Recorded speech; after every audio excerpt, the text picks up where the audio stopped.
A 10-year dream to build a hiking and biking trail from Mancos to Cortez received a huge boost this summer when Montezuma County received a $5.8 million grant to start construction.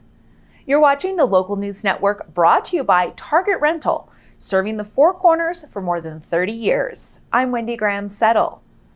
Construction on the first 7 miles of the Paths to Mesa Verde Trail project now will begin, thanks to a $5.8 million grant from the Colorado Federal Lands Access Program, managed by the U.S. Department of Transportation through the Colorado Department of Transportation. It's the largest award to date for the long-imagined project. Paths to Mesa Verde is a 17-mile hike and bike trail that will connect Mancos to Mesa Verde National Park and Mesa Verde to Cortez. Montezuma County Natural Resources Director James DIETRICH said the idea for the path has been tossed around for more than 10 years. But the project didn't coalesce until CDOT awarded the county a $400,000 planning grant in 2014 for the 7-mile segment between Mancos and Mesa Verde National Park. Then, in 2016, Colorado Governor Polis named the trail one of the 16 top priority trail projects to be funded as part of his Colorado the Beautiful program.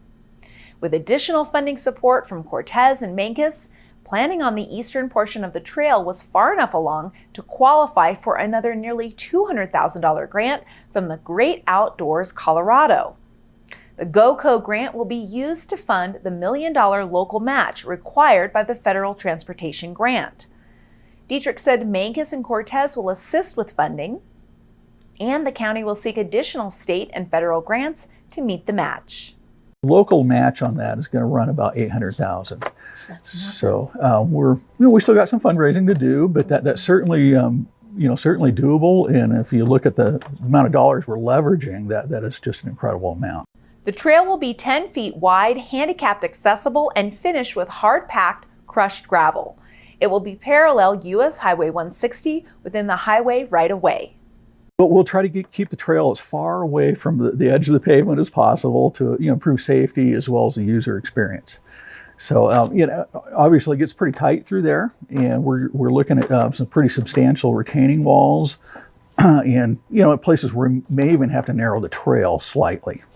So it will take some value engineering to get us there. Design and construction of the first 7 miles of the trail are expected to be completed by 2026. Leapfrogging with that timeline, the county hopes to begin work on shovel-ready construction plans to connect the path from Mesa Verde to the Montezuma County Fairgrounds, thanks to a $450,000 grant from the Multimodal Options Fund created by the Colorado Legislature.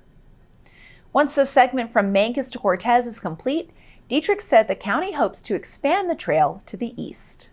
Our grand vision for this trail is really to extend it all the way to Durango.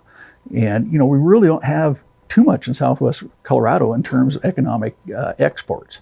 But we're very reliant on agriculture and tourism. And so this fits right into the tourism piece of it, and feel like we just really have to do something to kind of keep ourselves on a level playing field with all the other communities through the state, which we're in direct competition with for those tourists. So we're underway. Good things take a long time in Southwest Colorado sometimes, but we're on our way. If you'd like to see more detailed plans for the Paths to Mesa Verde project, visit MontezumaCounty.org. Thanks for watching this edition of the Local News Network. I'm Wendy Graham-Settle.